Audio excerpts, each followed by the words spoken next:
তো আজকে আমরা কিছু প্রশ্ন এনেছি, সেই প্রশ্নগুলো নিয়ে একটু বিস্তারিত আলোচনা করব। প্রথম প্রশ্ন আছে যে আমাদের হিউয়েন সাং কার সময় ভারতবর্ষে আসে। এবারে হিউয়েন সাং কার সময় ভারতবর্ষে আসে যদি উত্তর করতে বলা হয়, হিউয়েন সাং এসেছে হর্ষবর্ধনের সময় ভারতবর্ষে আসে। এবারে এটা মনে রাখতে কিভাবে না, হিউয়েন সাং এর হর্ষবর্ধনের এই দুটো ম্যাচ করে মনে রাখবো যে হিউয়েন সাং হর্ষবর্ধনের সময় ভারতবর্ষে এসেছে। এবারে এই হিউয়েন সাংয়ের লেখা একটা যদি বই বলা হয়, একটা হচ্ছে বই হচ্ছে সি ইউ কি। এটা হচ্ছে হিউয়েন সাং লিখেছে। হিউয়েন সাং ছিল একজন চীনা পর্যটক। আর এখান থেকে যদি হর্ষবর্ধন সম্বন্ধে কিছু আলোচনা করা হয়, সেক্ষেত্রে প্রথম মনে রাখতে হবে যে রাজত্বকাল সেটা হচ্ছে 606 থেকে 647 এডি পর্যন্ত ইনি রাজত্ব করেছেন। এবারে হর্ষবর্ধনকে হর্ষবর্ধনকে একটা নামে ডাকা হতো, সেই নামটা হচ্ছে হর্ষবর্ধনের যে নাম সেটা হচ্ছে শিলাদিত্য এই নামে ডাকা হতো। প্লাস হর্ষবর্ধনকে সকল উত্তর পথনাথ বলা হতো। সকল উত্তর পথনাথ পথনাথ বলা হতো। এবারে এই হর্ষবর্ধনের রাজধানী কোথায় ছিল? হর্ষবর্ধনের রাজধানী কোথায় ছিল আমরা জানি, সেটা হচ্ছে কনৌজ। কনৌজে হর্ষবর্ধনের রাজধানী ছিল। আচ্ছা, এখান থেকে আর হর্ষবর্ধন সম্বন্ধে কি কি জানতে হবে না, হর্ষবর্ধন নিজে কিছু বই লিখেছিলেন। সে বইগুলো হচ্ছে রত্নাবলী, এগুলো সবাই জানে। রত্নাবলী, নাগানন্দ নাগানন্দ নাগানন্দ প্রিয়দর্শিকা এই বইগুলো হর্ষবর্ধন নিজে লিখেছিল। এবারে হর্ষবর্ধন নিজে তো বইগুলো লিখেছিল, হর্ষবর্ধন একজন শোভাকবি ছিল। হর্ষবর্ধনের একজন শোভাকবি হর্ষবর্ধনের একজন শোভাকবি ছিল যার নাম হচ্ছে বাণভট্ট। তিনি কি লিখেছেন না, তিনি লিখেছেন হর্ষচরিত প্লাস কাদম্বরী। তাহলে এইটুকু জায়গায় আরেকবার ক্লিয়ার করে দিই না, হর্ষবর্ধন 606 থেকে 647 পর্যন্ত এডি পর্যন্ত রাজত্ব করেছেন। হর্ষবর্ধন নিজে যে বইগুলো লিখেছেন সেটা হচ্ছে রত্নাবলী, নাগানন্দ, প্রিয়দর্শিকা। এবারে হর্ষবর্ধনকে শিলাদিত্য এবং সকল উত্তর পথনাথ বলে ডাকা হতো। ঠিক আছে। আর হর্ষবর্ধন একজন সভাকবি ছিল যার নাম ছিল বাণভট্ট। সে লিখেছে হর্ষচরি এবং কাদম্বরী। হর্ষবর্ধনের রাজধানী ছিল কনৌজ। আচ্ছা, এই হর্ষবর্ধন হচ্ছে নালন্দা বিশ্ববিদ্যালয়ের সঙ্গে জড়িত। নালন্দা বিশ্ববিদ্যালয়ের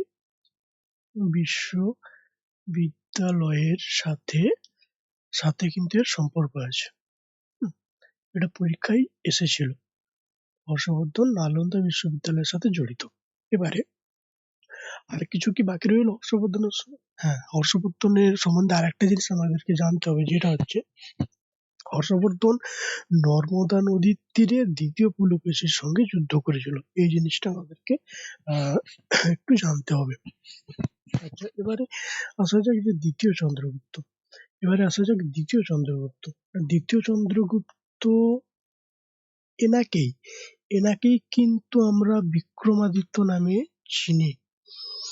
দ্বিতীয় চন্দ্রগুপ্তকে বিক্রমাদিত্য বলা হয়। এবারে দ্বিতীয় চন্দ্রগুপ্তের সময়ও একজন চীনা পর্যটক ভারতবর্ষে এসেছিলেন। তিনি হচ্ছেন ফাহিয়েন চীনা পর্যটক, যিনি ভারতে এসেছিলেন কার সঙ্গে না দ্বিতীয় চন্দ্রগুপ্ত। এটা মনে রাখতে হচ্ছে চীনা পর্যটক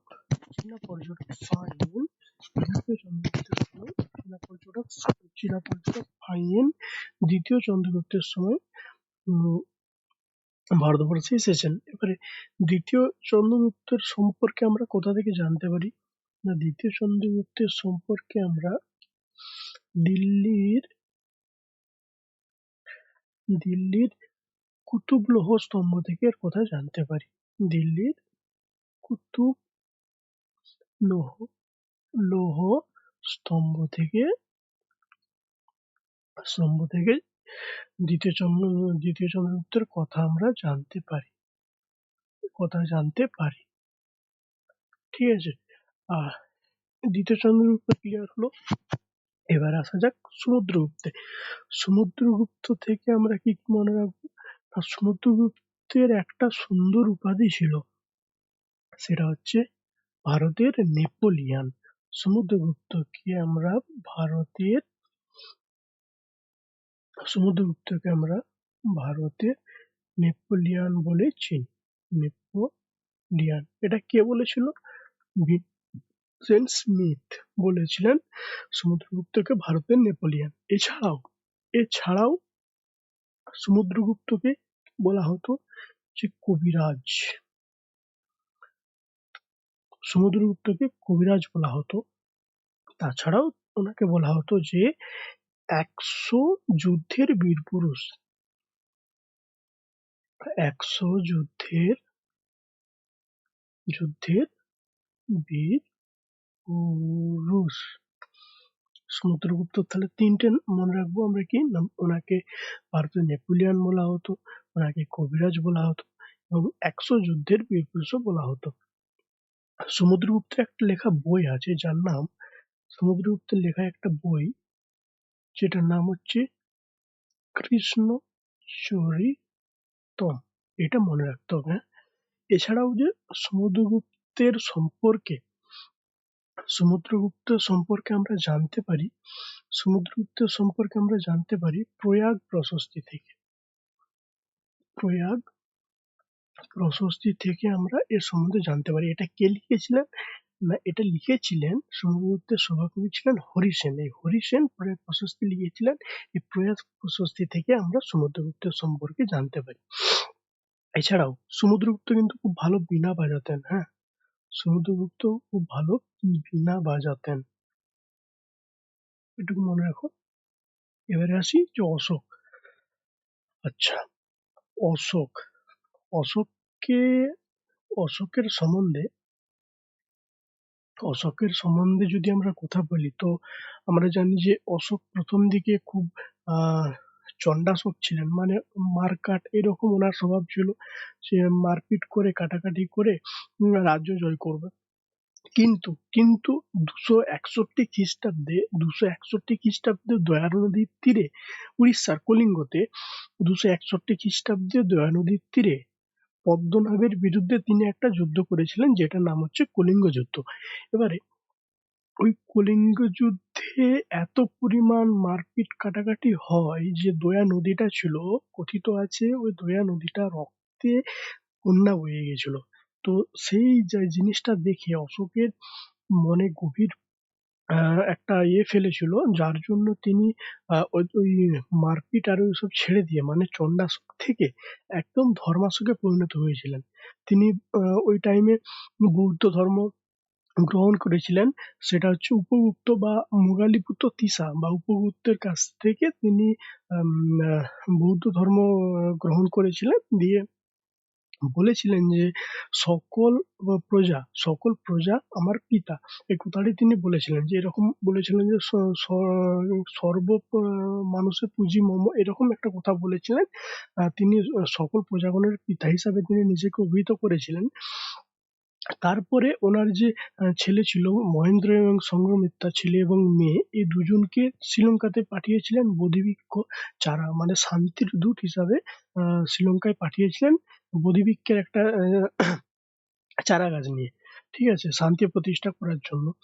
এরপরে এই যে তার দয়া নদীর তীরে যে যুদ্ধ, কলিঙ্গ যুদ্ধ, এটা হচ্ছে 13 নম্বর শিলালিপি থেকে, ত্রয়োদশ শিলালিপি থেকে আমরা এই কথাটি জানতে পারি।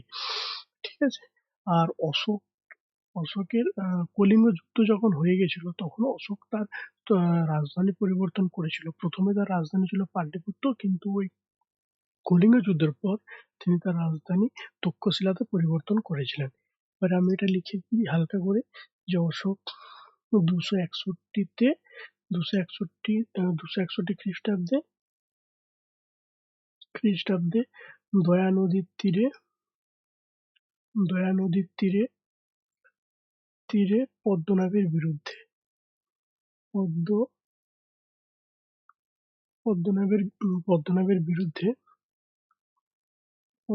বিরুদ্ধে কলিঙ্গ যুদ্ধ করেছিলেন। এবারে এই কলিঙ্গ যুদ্ধ 13 নম্বর শিলালিপিতে আমরা জানতে পারি। কলিঙ্গটা কোথায় আছে? না উড়িষ্যা। ঠিক আছে। আচ্ছা, আর কি 13 নম্বর শিলালিপিতে আছে? অশোক বৌদ্ধ ধর্ম গ্রহণ করেছিলেন। বৌদ্ধ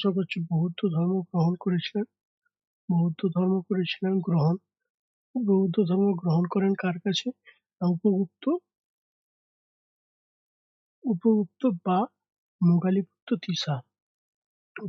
বা মোগালিপুত্র তিসা।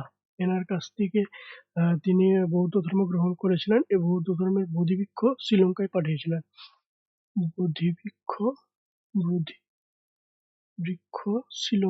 পাঠিয়েছিলেন। শ্রীলঙ্কায় পাঠিয়েছিলেন পুত্র মহেন্দ্র এবং সংঘমিত্রার হাতে। ঠিক আছে। 13 নম্বর শিলালিপি থেকে আমরা জানতে পারি ওনার কথা। এটুকু চণ্ডাশোক ধর্মাশোকের ওটার পরই পরিবর্তিত হয়েছিলেন। আর যেটা বললাম যে তিনি সকল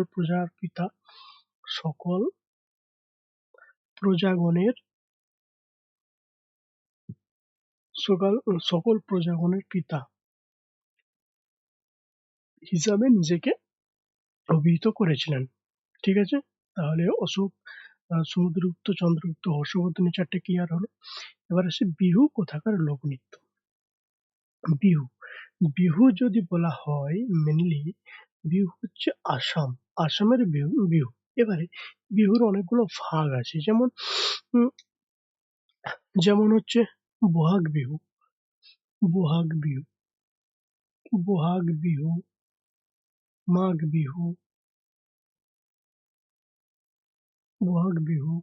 বিহু, কাতি বিহু।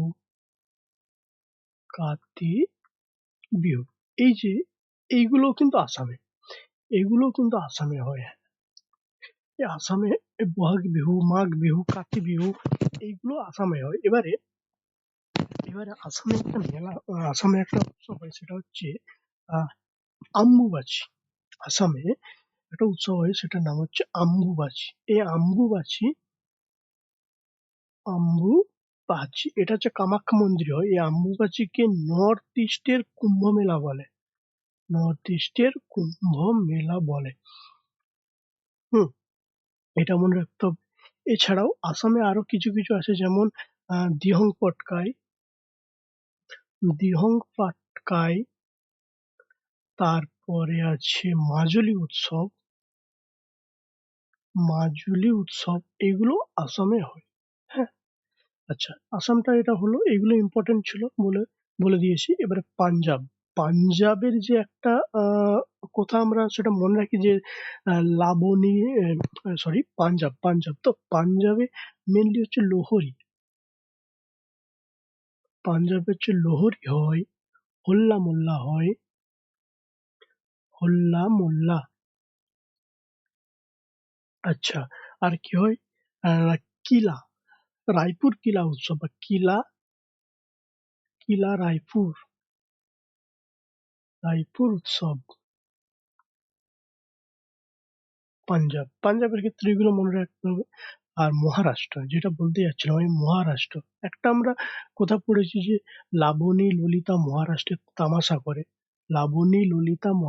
তামাশা করে। তাহলে সেখান থেকে আমাদের হলো লাবণী ললিতা তামাশা। ঠিক আছে। এই তিনটে মনে থাকবে যে লাবণী ললিতা মহারাষ্ট্রে তামাশা করে। এছাড়াও মহারাষ্ট্রে আছে মলখম লেজিম,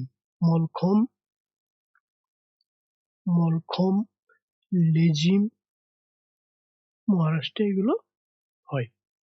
ঠিক আছে, এবারে আসছি রাজস্থান। রাজস্থানে একটা বিখ্যাত আছে, সেটা হচ্ছে তেরোতালি। তেরো তালি রাজস্থানে এটা আছে। এছাড়াও আছে কি কি, না এছাড়াও আছে গাঙ্গেয় ফেস্টিভ্যাল। গাঙ্গেয় গাঙ্গেয় ফেস্টিভ্যাল আছে। এছাড়াও গাঙ্গেয় ফেস্টিভ্যাল আছে। বিকানের উৎসব আছে, বুন্ডি উৎসব আছে। বিকানের বিকানের উৎসব, বুন্ডি উৎসব, বুন্ডি উৎসব, এগুলো রাজস্থানে দেখতে পাওয়া যায়। ঠিক আছে, এবারে আসা যাক পরের প্রশ্ন কি, এটা ভূগোল থেকে, যে দক্ষিণ ভারতের সব থেকে বড় নদীর নাম কি? দক্ষিণ ভারতের সব থেকে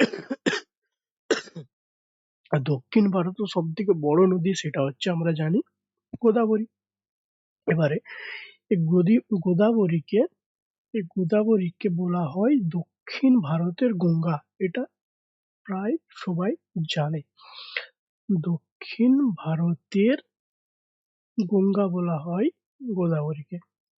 এছাড়াও গোদাবরী সম্পর্কে আর কিছু কিছু পয়েন্ট আমাদেরকে মনে রাখতে হবে, যেটা আহ, যে গোদাবরী উৎসস্থলটা কোথায়। গোদাবরী উৎসস্থল হচ্ছে ছত্রিশ ছত্তিশগড়ের ছত্তিশগড়ের দণ্ডকারণ্য। ছত্তিশগড়ের দণ্ডকারণ্য থেকে গোদাবরী উৎপত্তি হয়েছে। আচ্ছা, গোদাবরীর যদি বলা হয় কিছু উপনদীর নাম, গোদাবরীর কিছু উপনদী, ফেমাস উপনদী যেগুলো আছে সেটা হচ্ছে বশিষ্ঠ গোদাবরী, এবং বশিষ্ঠ গোদাবরী বশিষ্ঠ গোদাবরী আর হচ্ছে গৌতমী গৌতমী গোদাবরী। এছাড়াও কি কি আছে, না এছাড়াও আছে যেমন পেনগঙ্গা,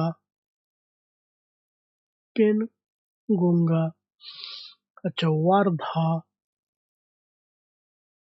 ওয়ার্ধা, ইন্দ্রাবতী, শবরী, আর কি আছে ওয়েন গঙ্গা, মঞ্জিরা, এটা তো খুবই ইম্পর্টেন্ট। মঞ্জিরা, কি কি হলো কি কি হলো, না পেনগঙ্গা ওয়েনগঙ্গা, ওয়ার্ধা, ইন্দ্রাবতী, শবরী, মঞ্জিরা। ঠিক আছে।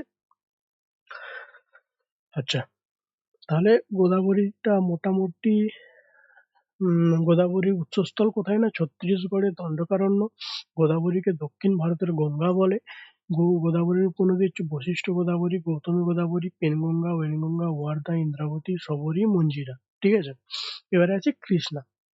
অপশনে কি আছে, না অপশনে আছে কৃষ্ণা। এবারে কৃষ্ণা কৃষ্ণার উৎসস্থলটা কোথায়, না কৃষ্ণা নদীর উৎসস্থল হচ্ছে মহাবালেশ্বরে। কৃষ্ণা নদীর উৎসস্থল হচ্ছে মহাবালেশ্বর। এছাড়াও কৃষ্ণা থেকে আমাদেরকে যেগুলো জানতে হবে সেটা হচ্ছে এর কতগুলো উপনদী। সেটা হচ্ছে ইম্পর্টেন্ট খুবই, সেটা হচ্ছে ভীমা, মুসি, এগুলো প্রায় সব পরীক্ষাতেই আছে। ভীমা, মুসি, মালপ্রভা, ঘাটপ্রভা, তুঙ্গাভদ্রা, এরকম অনেক আছে। মালপ্রভা মালপ্রভা ঘাটপ্রভা, তুঙ্গভদ্রা তো খুবই ইম্পর্টেন্ট। ঠিক আছে, তাহলে কৃষ্ণা নদীর উৎপত্তি স্থল হচ্ছে মহাবালেশ্বর। এর উপনদী হচ্ছে ভীমা, মুসি, মালপ্রভা, ঘাটপ্রভা, তুঙ্গাভদ্রা। ঠিক আছে, এরপর হচ্ছে কাবেরী। এরপর হলো কাবেরী। কাবেরী নদীর উৎসস্থল কোথায়, না ব্রহ্মগিরি পাহাড়ের তাল কাবেরী থেকে। কাবেরীর উৎসস্থল ব্রহ্মগিরি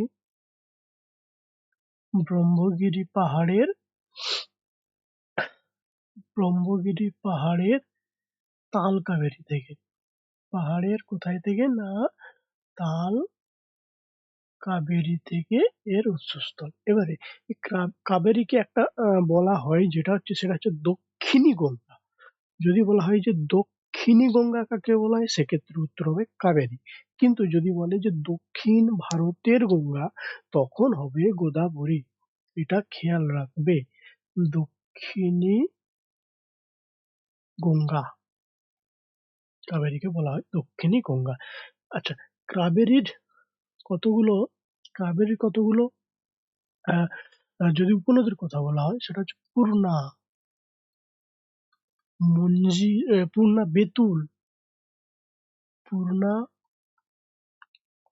বেতুল, গিরনা। পূর্ণা, বেতুল, গিরনা, এই তিনটে থাক। আচ্ছা, পূর্ণা, বেতুল, গিরনা এটা তো কাবেরী নয়, এটা তাপ্তির উপনদী। আচ্ছা, কাবেরীর উপনদী, কাবেরীর হিমবতী, হ্যাঁ কাবেরীর উপনদী হিমবতী, হিমাবতী, সিমসা, এটা ডব্লিউবিসিএস ছিল। সিমসা কার উপনদী? আচ্ছা, অমরাবতী, ভবানী, অমরাবতী, তারপরে আছে ভবানী। এগুলো রইলো কাবেরীর উপনদী। কাবেরীর উপনদী কি কি? তাহলে হিমাবতী, সিমসা, অমরাবতী, ভবানী। এবারে আসি তাপ্তি। তাপ্তির উৎপত্তিস্থল সাতপুরার মুলতাই পর্বত, এটা সবাই জানে। তাপ্তির উৎপত্তিস্থল হচ্ছে সাতপুরার মুলতাই পর্বত। সাতপুরার সাতপুরার সাতপুরার মুলতাই পর্বত। এবারে তাপ্তি। আচ্ছা, একটা জিনিস মনে রাখবে যে নর্মদা, তাপ্তি, সবরমতী, মাহি, এই চারটে কিন্তু পশ্চিম বাহিনী নদী। এই পশ্চিম বাহিনী নদীগুলো কোনো বদ্বীপ গঠন করে না, এরা যে তোমার হচ্ছে খাম্বাদ উপসাগরে মিলিত হয়। এছাড়া নর্মদা এবং তাপ্তি, এই নর্মদা এবং তাপ্তি, এরা কিন্তু গ্রস্ত উপত্যকার মধ্য দিয়ে যায়, এই নদী দুটো, ঠিক আছে? এই ইনফরমেশনটা মনে রেখো। তাপ্তির উপনদী হচ্ছে পূর্ণা, বেতুল, গিরনা, ঠিক আছে? পূর্ণা, বেতুল, গিরনা, এই তিনটে থাক। তাহলে এটা আরেকবার ক্লিয়ার করে দিই। দক্ষিণ ভারতের সব থেকে বড় নদী গোদাবরী। গোদাবরী হচ্ছে কিন্তু দক্ষিণী গঙ্গা যখন বলবে, সেটা হচ্ছে কাবেরী। গোদাবরীর উৎপত্তি স্থল হচ্ছে ছত্তিশগড়ের দণ্ডকারণ্য। গোদাবরীর উপনদী হচ্ছে বশিষ্ঠ গোদাবরী, গৌতমী গোদাবরী, এছাড়া পেনগঙ্গা, ওয়ার্ধা, ইন্দ্রাবতী, শবরী, ওয়েনগঙ্গা এবং মঞ্জিরা। কৃষ্ণার উৎপত্তিস্থল মহাবালেশ্বর থেকে। কৃষ্ণার উপনদী ভীমা, মুসি, মালপ্রভা, ঘাটপ্রভা, তুঙ্গভদ্রা। কাবেরী, কারণ কাবেরীর হচ্ছে ব্রহ্মগিরি পাহাড়ে তালকাবেরী থেকে। কাবেরীকে দক্ষিণী গঙ্গা বলা হয়। এর উপনদী হচ্ছে হিমবতী, সিমসা, অমরাবতী, ভবানী। তাপ্তি, তাপ্তি হচ্ছে সাতপুরার মুলতাই পর্বত। তাপ্তির উপনদী পূর্ণা, বেতুল, গিরনা, ঠিক আছে? এর পরের প্রশ্ন হচ্ছে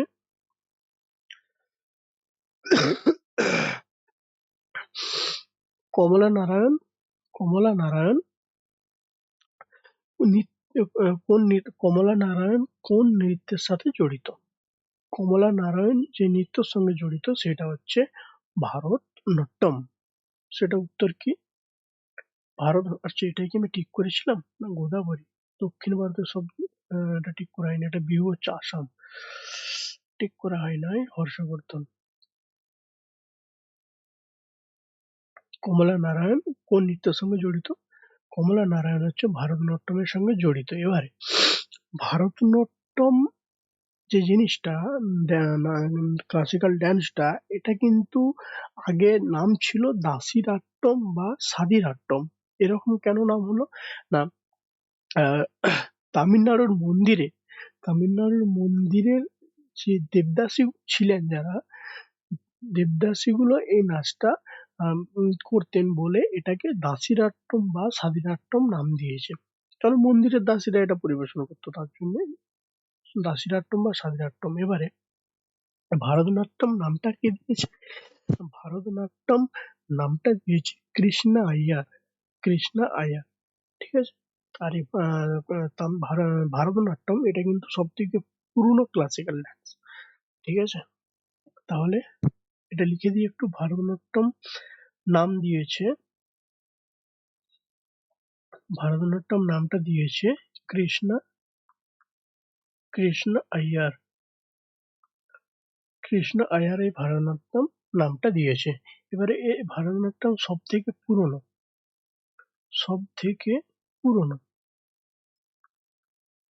আগের নাম কি ছিল? দাসিরাট্টম, আট্টম বা সাদিরাট্টম। এর আগের নাম ছিল দাসিরাট্টম বা সাদিরাট্টম, ঠিক আছে। এটা ক্লিয়ার। ভারতনাট্যম কোথায় হয়? ভারতনাট্যম হয় তামিলনাড়ুতে, তামিলনাড়ু। এবারে ভারতনাট্যমের সঙ্গে জড়িত কতগুলো মহিলার নাম, পুরুষ, ভারতনাট্যমের সঙ্গে জড়িত কতগুলো ব্যক্তির নাম হচ্ছে টি বালা সরস্বতী, টি বালা সরস্বতী, আচ্ছা, মৃণালিনী সারাভাই, মৃণা মৃণালিনী সারাভাই। এছাড়াও আছে হেমা মালিনী, হেমা মালিনী, লীলা সামসন, লীলা সামসন, মল্লিকা সারাভাই, মল্লিকা সারাভাই, রুক্মিণী দেবী, রুক্মিণী রুক্মিণী দেবী। এই যে রুক্মিণী দেবী, ইনি কিন্তু প্রথম মহিলা, রুক্মিণী দেবী প্রথম মহিলা, প্রথম মহিলা, প্রথম মহিলা যিনি রাজ্যসভায় রাজ্যসভায় মনোনীত হয়েছিলেন, মনোনীত হয়েছিলেন, এটা মনে রাখতে হবে। রুক্মিণী দেবী ছিলেন প্রথম মহিলা যিনি রাজ্যসভায় মনোনীত হয়েছিলেন। আচ্ছা, কথাকলি, পরের অপশন আছে কথাকলি। এবার এই কথাকলি কোথায় হয় না, কেরালা। অন্ধের কুচকুচ, কেরালার কথা আমরা সবাই এটা পড়েছি। অন্ধের কুচকুচ কেরালার কথা, গুজরাটে গড়বাতে একটা ছিল, ভুলে গেছি আমি। কেরালা। কথক, কথক হচ্ছে ইউপি, উত্তরপ্রদেশ, উড়িষ্যা, উড়িষ্যা। আচ্ছা, কথাকলির সঙ্গে জড়িত কতগুলো আহ ব্যক্তির নাম হচ্ছে কল্যাণী কুট্টি আম্মা, কল্যাণী কল্যাণী কুট্টি, আচ্ছা। আর কি আছে? কল্যাণী কুট্টি, আর কলামণ্ডল গোপী, কলামণ্ডল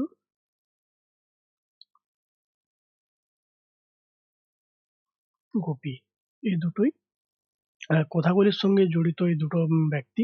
আচ্ছা, কথক, কথক হচ্ছে উত্তরপ্রদেশ, কথক হচ্ছে উত্তরপ্রদেশ। এবারে কথক হচ্ছে উত্তরপ্রদেশ। কথকের সঙ্গে জড়িত ব্যক্তি কতগুলো নাম হচ্ছে খুবই ফেমাস, খুবই ফেমাস, বিরজু মহারাজ, বিরজু মহারাজ, লাচ্ছু মহারাজ। এই মহারাজ, লাচ্ছু মহারাজ, এই মহারাজ নামটা যখন থাকবে তখন সেটা মেনলি কথকের সঙ্গে কিন্তু জড়িত হয়। হ্যাঁ, শোভনা নারায়ণ, শোভনা শোভনা নারায়ণ, ঠিক আছে। এবারে আসে উড়িষ্যিতে এটা কোথায় হয় না, উড়িষ্যি হয় উড়িষ্যাতে। সিম্পল জিনিস, উড়িষ্যায়। উড়িষ্যার সঙ্গে জড়িত কতগুলো নাম, এটা এটা পরীক্ষায় বারবার আসে, সেটা হচ্ছে কেলুচরণ গুরু গুরু লিখতে হবে। গুরু কেলুচরণ মহাপাত্র। মহাপাত্র, আবার এই মহাপাত্র নামটা যখন থাকে সেটা কিন্তু উড়িষ্যার সঙ্গে সম্পর্কিত হয়ে যায়।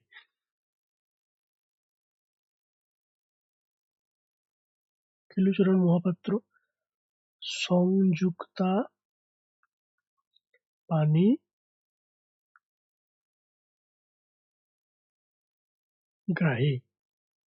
এছাড়াও আর একটা বিখ্যাত নাম, সেটা হচ্ছে সোনাল সোনাল মানসিং। সোনাল মানসিং। আর একজন আছে পঙ্কজ চরণ দাস। পঙ্কজ চরণ দাস। ঠিক আছে। আচ্ছা, এটা আরেকবার ভালো করে বলে দিই, হাতে লেখাটা একটু অসুবিধা হতে পারে বুঝতে।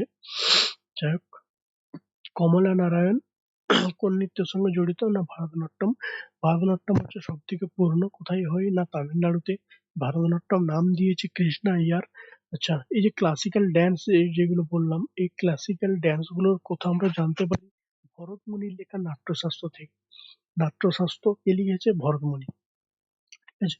ভারতনাট্যমের সঙ্গে জড়িত কতগুলো নাম, সেটা হচ্ছে টি বালা সরস্বতী, মৃণালিনী সারাভাই, হেমা মালিনী, লীলা সামসন, মল্লিকা সারাভাই, রুক্মিণী দেবী, যিনি ছিলেন প্রথম রাজ্যসভায় মনোনীত ব্যক্তি মহিলা।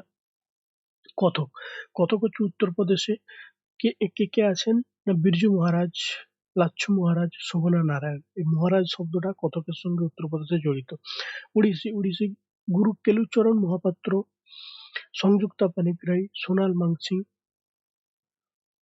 আর এই মহাপাত্র আর পঙ্কজচরণ দাস যিনি আছেন। আর এই মহাপাত্র শব্দটা যখন আসবে সেটা হচ্ছে উড়িষ্যার সঙ্গে সম্পর্কিত হয়ে যাবে। আচ্ছা, এরপরে আছে সঙ্গীত নাটক একাডেমি কবে প্রতিষ্ঠিত হয়? সেটা হচ্ছে 1952, কোথাও কোথাও 1953 দেখতে পাওয়া যায়। ঠিক আছে, এখান থেকে আর এক্সপ্লেন করার মতো কিছু নাই। এরপরে হচ্ছে গ্রিন পার্ক স্টেডিয়াম কোথায় অবস্থিত? গ্রিন পার্ক স্টেডিয়াম যেটা অবস্থিত সেটা হচ্ছে কানপুর। এবারে কানপুর, কানপুরে গ্রিন পার্ক স্টেডিয়াম অবস্থিত। আচ্ছা, দিল্লিতে কি আছে? আহমেদাবাদে কি আছে? মুম্বাইয়ে কি আছে? মুম্বাইয়ে একটা বিখ্যাত আছে, সেটা হচ্ছে D Y Patel. D Y Patel stadium. DIUM, D Y Patel stadium, Kanpur, Ahmedabad. আহমেদাবাদে কি আছে? মোটেরা। আচ্ছা, কতগুলো ইম্পর্টেন্ট আমি এখানে লিখে দিই। ইডেন গার্ডেন কলকাতা, সবাই জানে। ইডেন ইডেন গার্ডেন সেটা হচ্ছে কলকাতা। ইডেন গার্ডেন সেটা হচ্ছে কলকাতা। এরপরে আছে Wankhede stadium, Mumbai.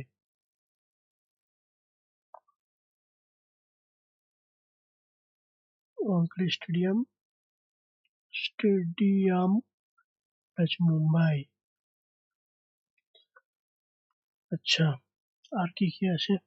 Rajib Gandhi international cricket stadium, পরীক্ষায় এসেছে। রাজীব গান্ধী রাজীব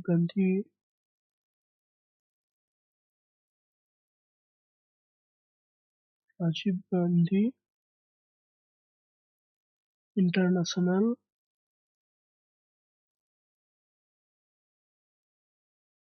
ক্রিকেট স্টেডিয়াম, এটা আছে হায়দ্রাবাদ।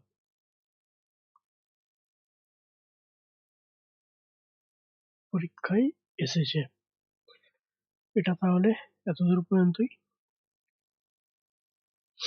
আরো ইম্পর্টেন্ট আছে, দিল্লিতে আছে, কানপুরে আছে। এগুলো পরের প্রশ্ন আছে বলে এখন বেশি করে লিখছি নি। সবুজ বিপ্লবের সময় কোন ফসলের উপর সবথেকে বেশি জোর দেওয়া হয়? সবুজ বিপ্লবের সময় সবথেকে বেশি জোর দেওয়া হয় সেটা হচ্ছে গম। সেটা হচ্ছে গমে। এবারে সবুজ বিপ্লব মেনলি কখন হয়? মেনলি হয়েছিল 1966 সালে, যেটা থার্ড 5 ইয়ার প্ল্যানের সময় পড়েছিল। সবুজ বিপ্লব কোন জায়গাতে হয়েছিল? না, পাঞ্জাব এবং হরিয়ানা। এতে কোন কোন বিষয়ের উপরে জোর দেওয়া হয়েছিল সবুজ বিপ্লবের সময়? না, উচ্চ ফলনশীল বীজ, কৃষি উন্নয়ন, নতুন নতুন কৃষি বিশ্ববিদ্যালয় খোলা, যাতে সেখানে প্রপার রিসার্চ হয়ে নিজেদের তৈরি বীজ সেইখান থেকে বেশি ফলন যাতে হয় সেরকম ব্যবস্থাপনা করার জন্য নতুন নতুন কৃষি বিশ্ববিদ্যালয় এবং এছাড়াও হয়েছিল যে রাসায়নিক সার প্রয়োগ করে উচ্চ ফলন বাড়ানোর জন্য রাসায়নিক সার পরিবর্তন করা হয়েছিল। প্রচুর খাল সেচ করা হয়েছিল, নলকূপ বসানো হয়েছিল, যাতে সবসময় জলের যে পূর্ণতা থাকে। এছাড়াও যে হয়েছিল সেটা হচ্ছে এদের যে বীজগুলো আনা হয়েছিল, হাই এল হাই ইয়েল্ড ভ্যারাইটি যে সিড গুলো আনা হয়েছিল সেগুলো, যেমন গমের বীজ আনা হয়েছিল মেক্সিকো থেকে। তারপরে যে ধানের বীজ আনা হয়েছিল সেটা হচ্ছে ফিলিপাইন্স থেকে। ঠিক আছে? এই ইনফরমেশন গুলো একটু মনে রাখতে আমি হালকা করে লিখে দিচ্ছি। যেমন গমের উপরে এটা মেনলি হয়েছিল পাঞ্জাব প্লাস হরিয়ানাতে। কখন হয়েছিল? না, 1966। এটা এটা এই টাইমটায় কি চলছিল? এই টাইমটায় থার্ড 5 ইয়ার প্ল্যান চলছিল। ঠিক আছে? থার্ড 5 ইয়ার প্ল্যান চলছিল।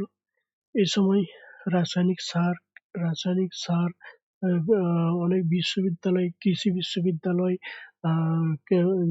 তারপরে জলসেচের প্রচুর ব্যবস্থা করা হয়েছিল। এই বীজ আনে ধানের বীজ যেটা এনেছিল সেটা হচ্ছে ফিলিপাইন থেকে। ফিলিপাইন ফিলিপাইন থেকে ধানের বীজ এনেছিল। এই গমের বীজ এনেছিল হচ্ছে মেক্সিকো থেকে। ঠিক আছে? মোটামুটি কমপ্লিট এই টপিকটা। পরে আরো আছে, সেগুলো পরের দিন হবে। আজকে এতটাই।